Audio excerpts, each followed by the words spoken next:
Up guys, ituturo ko sa inyo ngayon kung paano gumawa ng PCB gamit ang glossy photo paper. First is ipa-xerox nyo yung PCB design.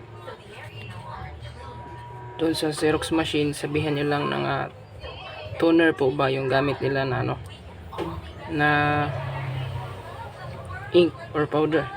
So alam naman natin na kapag xerox machine is kadalasan toner yung ink nila. Huwag lang po yung inkjet kasi sayang lang yung pagod nyo. So ito yung ito yung ita-transfer natin dito sa PCB. So first is linisan ng maigi gamit itong steel wool. Yung halos makinis na. So tingnan nyo, wala nang dumi, at huwag nyo na rin hawakan kasi isa rin yung tendency na ayaw mag-transfer or putol-putol yung lines. So ito na. So unang gawin natin is first is print glossy photo paper. Photo paper and glossy is almost the same lang po yan. So ito yung gagawin ko, tapos kinating ko na, ito na yun. So make sure lang po na naka mirror yung yung layout nyo, kasi babaliktad natin to igaganyan natin. So glossy photo paper, so kahit basta photo paper, mas maganda pa rin yung glossy kasi mabilis mag-transfer. Pagkatapos isusunod natin, ituturo ko sa inyo kapag wala na kayong ferric chloride, is ituturo ko sa inyo kung paano gagawin ito. Muriatic acid plus agua oxinada. Halos 1 minute lang tapos ka na mag-etch. Grabe, sobrang bilis lang talaga ng muriatic. Ang mixture pala nito is 1:1. So ayun, so mamaya ipapakita ko sa inyo kung paano mag-etch gamit ang muriatic at agua oxinada. So ngayon, ito muna. So ayun na,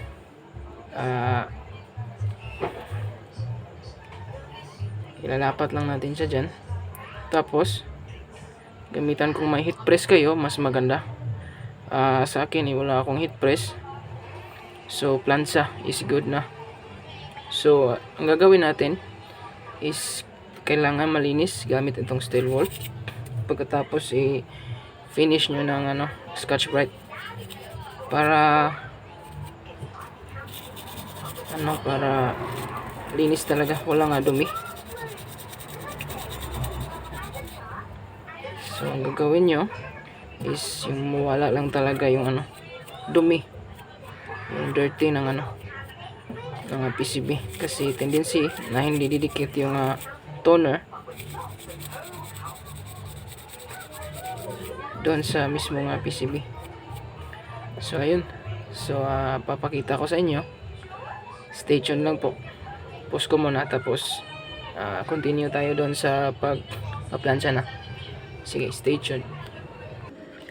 So ito na po, ilalapat ko na yung PCB dito sa itong yung mismo PCB, itong Xerox natin. So ilalapat lang natin dyan. So make sure na i-reheat nyo about 5 to 10 minutes. So first is i-press nyo lang. So ma-feel nyo na didikit na yan, medyo didikit na yan. So meaning kumakapit na yung ink doon sa mismo PCB. So antay-antay lang, tsaga-tsaga lang.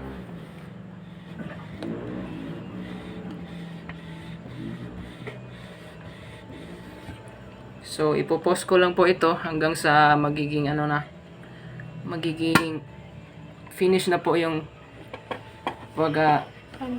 plancha. Saan kami?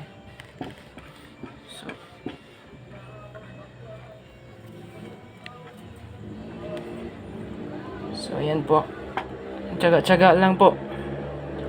mas mabuti hanggang 10 minutes para perfect yung pag-transfer ng ink doon sa mismong PCB. So yan po, antayin nyo lang. Tapos kung mainit lagay lang kayo ng na panglapat para hindi kayo mainitan. So ipopost ko muna. Papakita ko sa inyo mamaya kung paano ang pagtanggal nito. So ito po, 3 minutes ko pa lang po itong ginagawa. So makikita nyo naman na magda-darken yung yung mismong papel na ginagamit natin. Kapag makikita nyo na parang makikita nyo na yung mismong line, yung ink, tapos okay na yan. Pero mas mabuti tagalan nyo po ng halos 10 minutes para siguro. So continue ako mamaya kapag medyo tapos na. So ayun na guys, no, okay na siya. So after 9 minutes or almost 10 minutes na, so next step natin is ibabad natin sa malamig na tubig. So medyo mainit pa siya. So ibabad natin ng at least 2 minutes para lumamig. So ayun, babad lang muna natin. So hantay lang tayo ng mga 2 minutes. So para lumamig yung ating PCB board. Yung iba nakikita ko sa ibang vlog is mainit-init na tubig ginagamit nila. Pero para sa akin is tested ko naman yung malamig na tubig. So antay lang tayo. So ipopost ko muna kaunti. So ito na. Itatry na nating kunin yung So wag yung kuko gagamitin nyo. Yung hagod lang. Try nyo lang sa gitna. I-focus mo. Medyo isa ka kami. So try na natin kunin yung nasa taas. Ibubuin na kay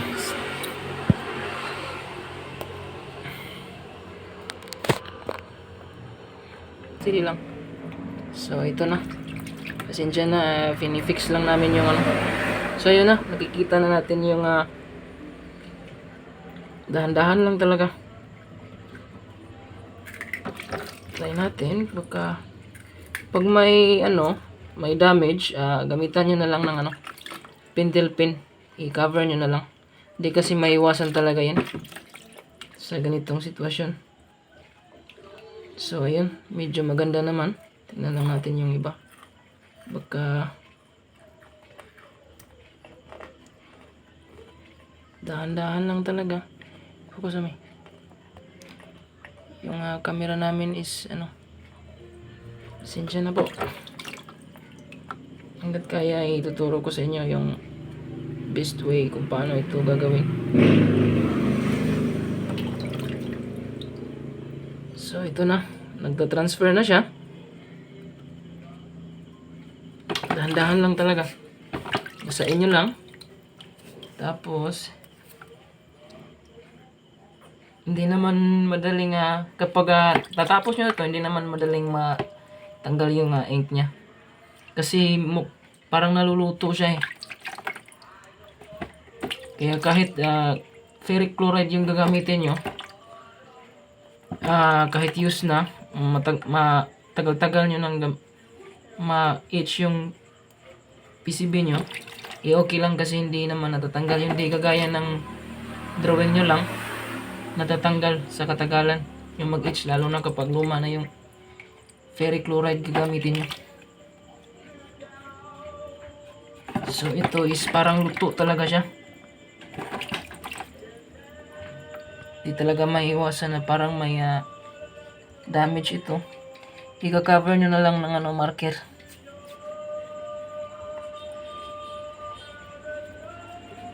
So ayan, medyo okay naman siya. tingnan lang natin yung ano, yung ibang. Medyo okay naman siya. So ayun, parang okay naman. Huwag nyo lang kuskusin ng kuko nyo. Baka nga matanggal kasi, basa kasi ito eh. So Pagod lang. yes, at least 7 minutes to 10 minutes lang 1 minute. para maganda yung resulta. Kagaya nito, halos 10 minutes to kasi nasa 9 minutes and 45 seconds. So ayun, medyo okay naman.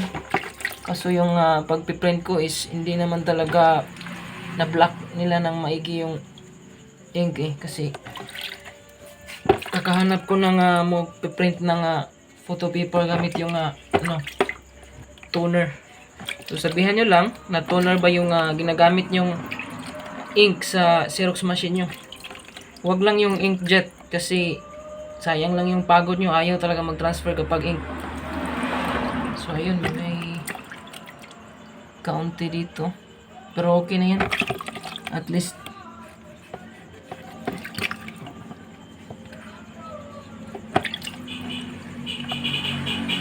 so okay na siya.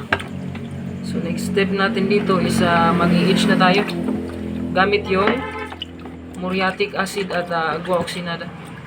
So ang mixture nyo lang is for example is 1 ml yung gagamitin yung agua oxinada, ganon din yung muriatic acid. Tapos baba nyo lang, parang ferric chloride lang. Tapos yun na, halos 1 minute lang tanggal na lahat yung natitirang ano. Mas maganda kasi yun eh, mas madali. Alternative lang po yun pag wala kayong ferric. Pero pag may ferric, okay din yun. Yun kasi yung nakasanayan natin. So sa akin, nag-i-explore lang ako. Mas maganda pa rin yung muriatic acid. Mas madali talagang matanggal. Kahit di nyo naalugin, tanggal agad yun. So next step is punasan ng wag yung wag yung steel wool, kahit cotton lang. So yun ang resulta. Okay na okay. Tingnan nyo, kaysa mag-ukit pa tayo, mas maganda talaga to. Ayun lang, mayroong maliit na mayroong tanggal, pero cover lang ito ng pentel pen. So anuhin nyo lang, i-drawing nyo lang. So ayun, okay na. Tingnan nyo. So sa mga beginner dyan katulad ko, pwede nyo din akong sundin. Basta toner lang yung gagamitin na ink na pang Xerox. Xerox machine is halos toner kasi yung ginagamit pag Xerox eh. Kaya goods na yun. Gamitan nyo na lang ng pentel pen kapag mayroong damage. Hindi naman talaga maiiwasan. So ayun, medyo okay na siya. So next step is maghahanda lang ako ng ng muriatic acid plus agua oxinada. So ipopost ko muna. Tapos proceed tayo kapag nandun na tayo sa part ng pag-i-etch. So ayun, proceed na tayo sa pag-i-etch ng PCB etching ng. Tapos ito yung ginagamit kong sukatan, yung sa mga gamot ng bata. So ito muriatic acid, so 1:1 lang yung ginagamit ko. So isang puno nito, tapos isang puno rin ng agua oxinada.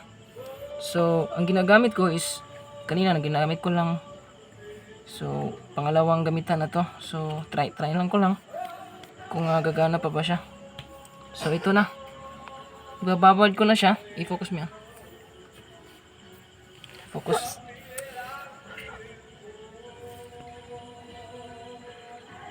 So ayan, halos kanina nung na-try ko is halos 2 minutes lang. Ubos na yung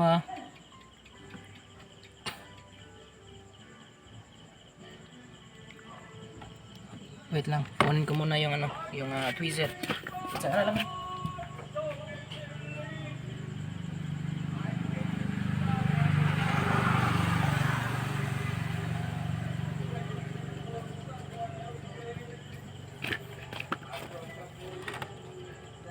So, ayan. Try ko lang kung gana pa siya. Pangalawang gamitan na kasi to eh.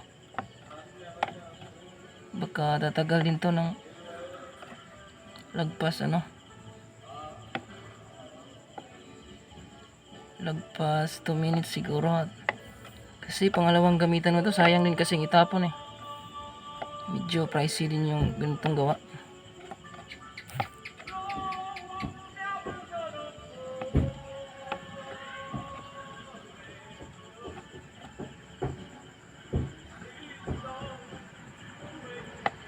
So stay tuned lang kayo kung anong resulta nito.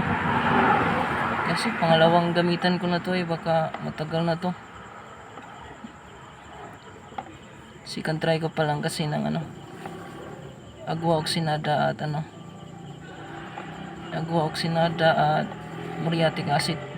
So ginamitan ko lang ng tweezer para hindi ko mahawakan yung acid. So ayun tingnan nyo. Natanggal na yung sa may gilid. Mas madali lang talaga to kaysa sa ferric chloride. Halos di pa isang minuto. May na siya. Progress na siya. So tingnan nyo, halos malapit na maubos.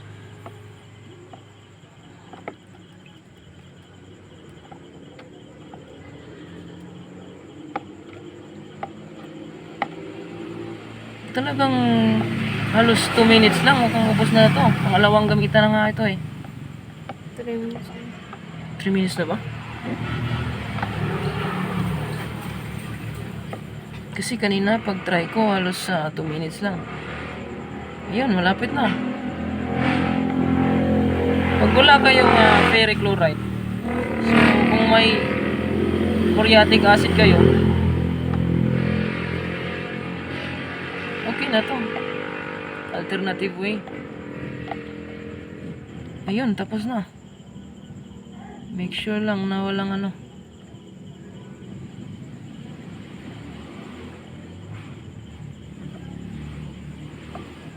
ayun, tapos na.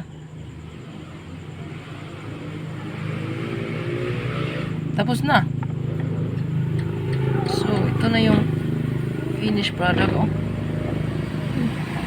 Hugasan lang ng tubig to. Tapos, ipopost ko muna. Papakita ko sa inyo yung finished product. So, tingnan nyo. Halos 2 minutes lang ata. 3. 3?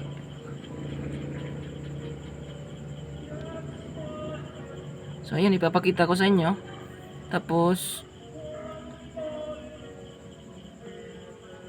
parang may usok Talagang toxic tong Huwag nyo lang talagang hawakan kung may kayo, may gloves kayo. Mas maganda para safety. Kung sa akin wala kasi, tweezer lang ginagamit ko. So okay na, papakita ko sa inyo yung finished product nito. Okay. Pause ko muna. So ito na guys. Ito na yung finished product natin. Mas madali lang to kaysa sa cutting method. Sana may nakuha kayong ideya sa DIY ko. So sa mga hindi pa nakapag-subscribe, paki-click na po yung bell button. At paki-like na rin po. At kung nagustuhan nyo rin, i-share nyo rin. So salamat po sa panonood. So sana may natutunan kayo. So ulitin ko. Xerox machine. Tapos sabihan nyo lang na toner or toner powder ba yung gamit nila.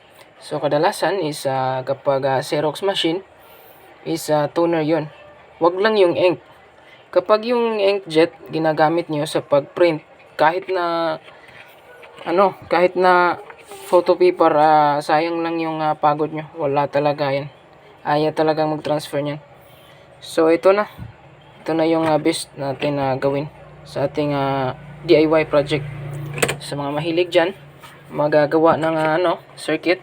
So ito na. Sana may natutunan kayo at paki-subscribe na rin po kapag nagustuhan nyo yung video ko. At para naman po ay may matutunan pa kayo sa mga susunod ko na vlog. So thank you po. So God bless and have a good day. Thank you everyone.